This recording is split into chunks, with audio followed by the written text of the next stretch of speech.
करून environmental clearance, जनसुनावणी, वेगवेगळ्या प्रकारचे सगळे जे काही त्याला क्लिअरन्सेस लागतात हे सगळे करून त्याचं बॉक्स कटिंग झालं आणि आज पहिला रेक हा या ठिकाणी आलेला आहे. यात सगळ्यात महत्वाचं असं आहे की आता आपलं कोळशाकरताचं अवलंबित्व हे कमी होणार आहे. दुसरं, या कोळशाचा ग्रेड अतिशय चांगला आहे.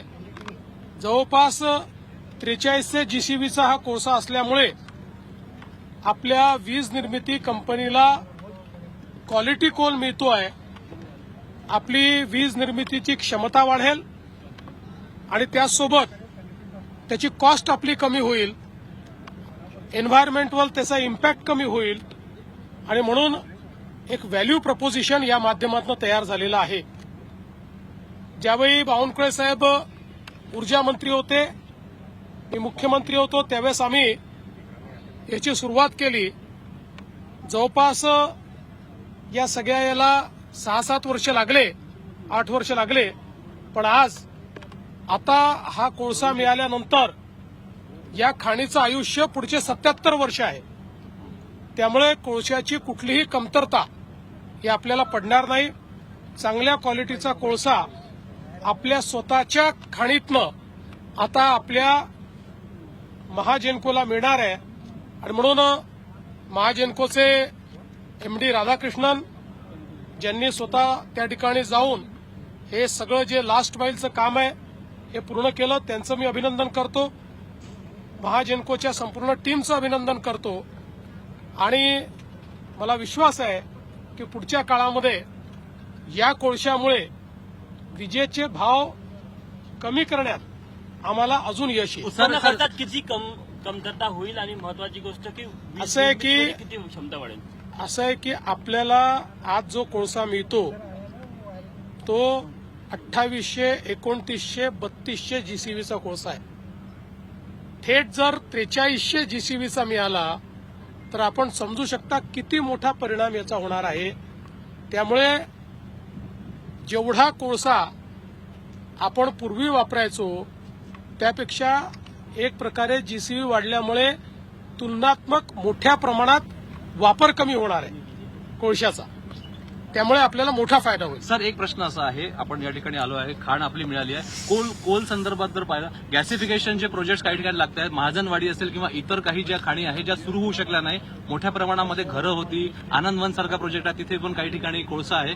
असे जे साईट्स ज्या आपण सोडून दिल्या जनतेसाठी, जनतेच्या भल्यासाठी, त्या ठिकाणी कोल गॅसिफिकेशन वगैरे सारखे प्रोजेक्ट आगामी काळामध्ये येणार आहेत का? असं आहे की आता 3 महत्वाचे कोल गॅसिफिकेशनचे प्रोजेक्ट्स हे महाराष्ट्रामध्ये सुरू झाले आहेत. एकूण देशात 7 प्रोजेक्ट आहेत, त्यातले 3 महाराष्ट्रामध्ये आहेत. आता त्याचं काम चाललेलं आहे. हे प्रोजेक्ट्स यशस्वी झाल्यानंतर त्यातनं आपल्याला काही लर्निंग्स मिळतील.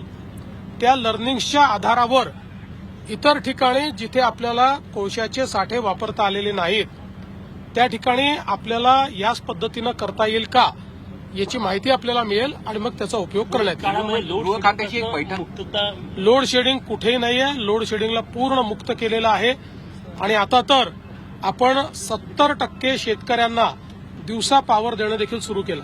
देवेंद्रजी, गृह खात्याची एक बैठक झाली होती मराठा आरक्षण उपसमितीबाबत आणि त्याच्यात काही गुन्हे मागे घेण्यास स्पष्ट नकार देण्यात माहिती येते. काय अशी कुठलीही बैठक झालेली नाही, कुठलाही गुन्हा परत घेण्याकरता कुठलाही नकार दिलेला नाही. पहिल्या दिवशीपासून स्पष्ट आहे, ज्यामध्ये शासकीय संपत्तीचा लॉस झालेला आहे ते गुन्हे परत घेता येत नाही. हे स्पष्टपणे सुप्रीम कोर्टाचे निर्देश आहेत. त्याच्या व्यतिरिक्तचे सगळे गुन्हे आम्ही परत घेतात. किंबहुना मी मागच्या काळात अधिवेशनामध्ये आकडेवारी दिली आहे की किती गुन्हे परत घेतलेले आहेत.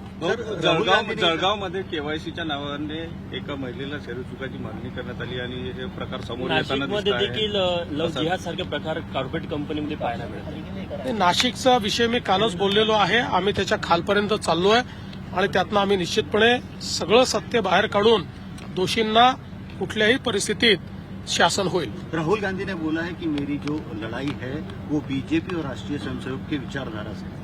इसको कैसे देखते हैं? देखिए, राहुल गांधी की लड़ाई ये केवल खुद के अस्तित्व की लड़ाई है. उनकी लड़ाई ये केवल लगातार जो उनको हार मिल रही है उसमें से अपने नेतृत्व को कैसे बचाए, और आज कांग्रेस पार्टी में अंदरूनी तरीके से बहुत बड़े पैमाने पर ये हमको जीत दिला नहीं सकते, इनको हटाया जाए, इस प्रकार का एक बहुत बड़ा माहौल तैयार हो रहा है। उस माहौल को भटकाने के लिए इस प्रकार की बात वो करते हैं। सुनेत्र पवार प्रचारात